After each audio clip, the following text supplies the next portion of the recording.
Eu quero, neste momento, falar alguma coisa, conversar aqui um pouco acerca de um tema que, na atualidade, é um tema muito pouco explorado, ou, no mínimo, explorado muito superficialmente. E, por esta razão, nós verificamos a proliferação de cristãos cada vez mais distanciados do centro daquilo que o Senhor nosso Deus, Ele espera que nós sejamos, que nós vivamos a forma de vida que nós precisamos ter aqui nesta terra, considerando que nós estamos no mundo, mas não somos do mundo. Na oração que Jesus fez pelos seus discípulos, no Evangelho de João, no capítulo 17, versículos 14 a 17, Jesus, ele fala muito claramente acerca desta condição de nós, os seus discípulos aqui no mundo. Ele diz que os seus discípulos não são do mundo, estão no mundo, mas não são do mundo. Eu vou ler no Evangelho de João, capítulo 17, como já havia mencionado, e versículos 14 em diante. Veja só. Dei-lhes a tua palavra, e o mundo os odiou, porque não são do mundo, assim como eu não sou do mundo. Eu acho muito nobre para nós, é uma comparação, uma equiparação muito nobre que Jesus faz da sua própria pessoa com os seus discípulos.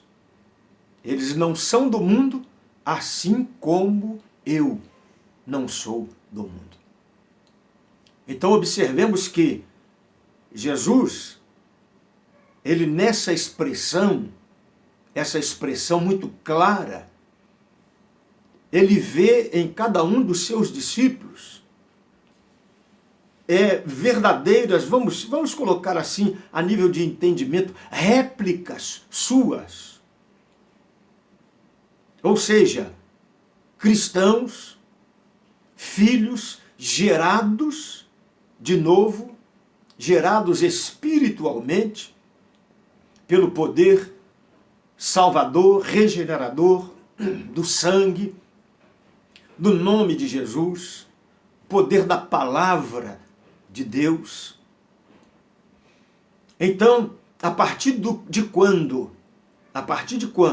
nós realmente nos colocamos nas mãos de Deus, entregamos de fato a nossa vida a Jesus, alguma coisa de extraordinário, de especial tem que acontecer no nosso interior. Porque a partir de então, nós deixamos de pertencer ao mundo. É isso que Jesus está dizendo. Mas a constatação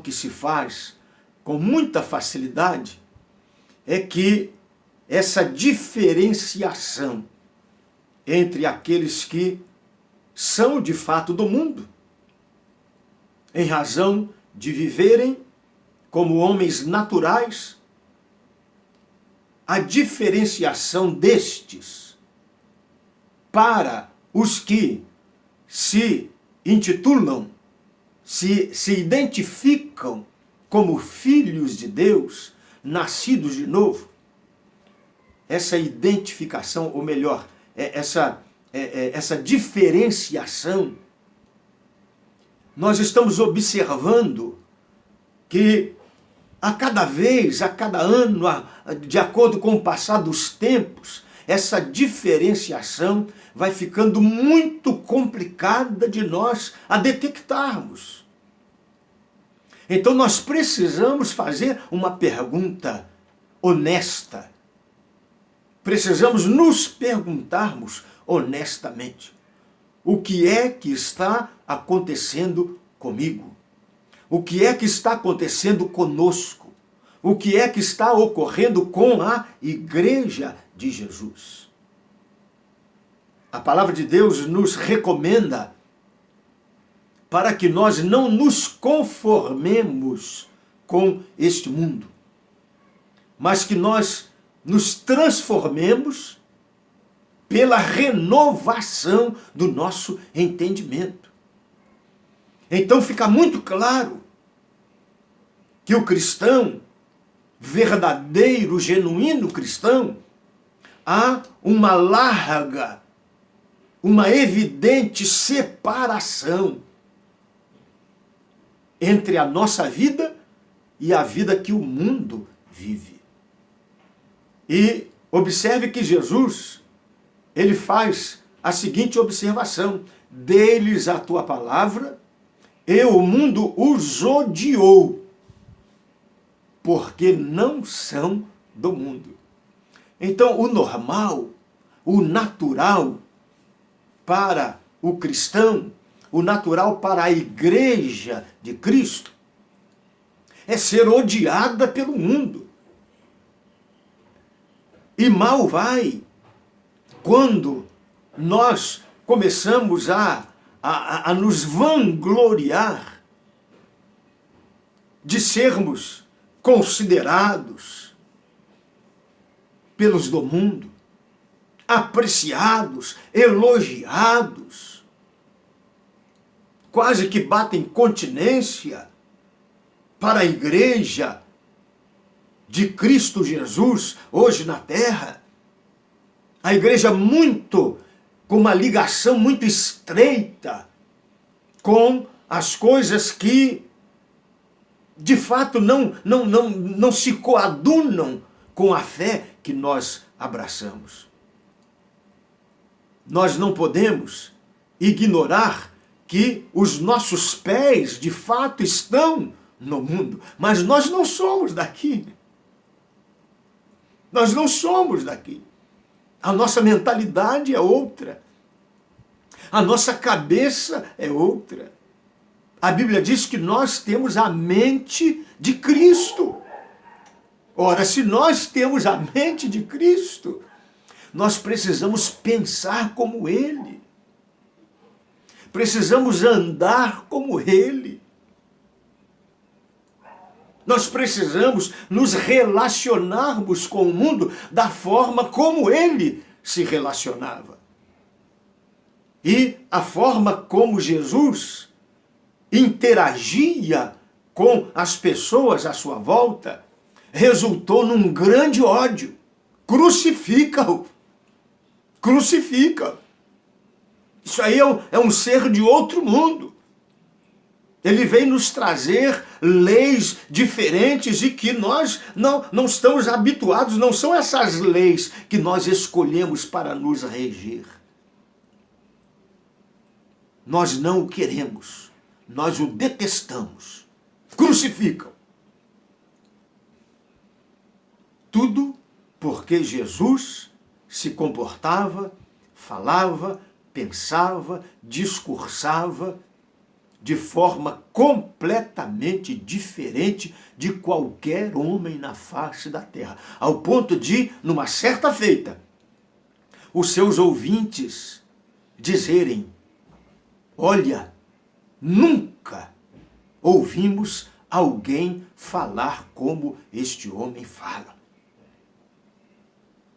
Então nós precisamos honestamente avaliarmos a nossa condição de separados de Deus, separados para Deus, separados para a glória de Deus. A doutrina da santificação não pode jamais ser posta de lado. Jamais pode ser ridicularizada. Tenhamos cuidado, nós, a título de modernidade, de contextualização com o mundo atual, nós simplesmente eliminarmos doutrinas essenciais para a vida do cristão, inclusive a doutrina da santificação, que exige, é exigência divina. Não é uma opção que Deus nos dá para que Ele nos receba, para que nós nos relacionemos com Ele. Não é opção. Para nós termos comunhão com Deus, temos relacionamento com Deus, é impossível que haja tal comunhão se não houver uma separação nossa da forma como o mundo vive, da maneira como o mundo pensa. Nós temos que ser diferentes. E eu quero me dirigir principalmente às novas gerações, as gerações dos adolescentes, dos jovens, para que você reflita nisso. Já imaginou viver uma vida de faz de conta? Uma vida sem uma experiência viva com Deus? Sem a busca de uma comunhão perfeita com o Senhor? Uma comunhão pelo menos próxima da perfeita? Desejar ao menos essa comunhão perfeita? E na medida em que nós vamos desejando essa perfeita, íntima comunhão com Deus, nós vamos compreendendo que nós precisamos nos desligar gradativamente, gradualmente, de degrau em degrau. Nós íamos subindo, deixando o mundo para trás e para baixo, e galgarmos os degraus da santificação para nós chegarmos mais próximos do nosso Deus.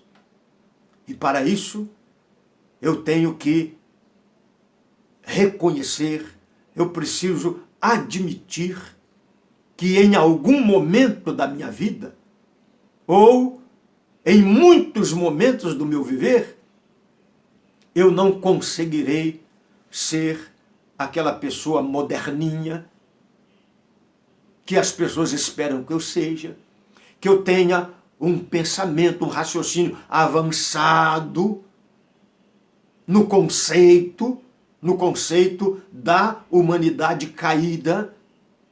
Eu não posso me conformar com as ideias de homossexualismo, de lesbianismo.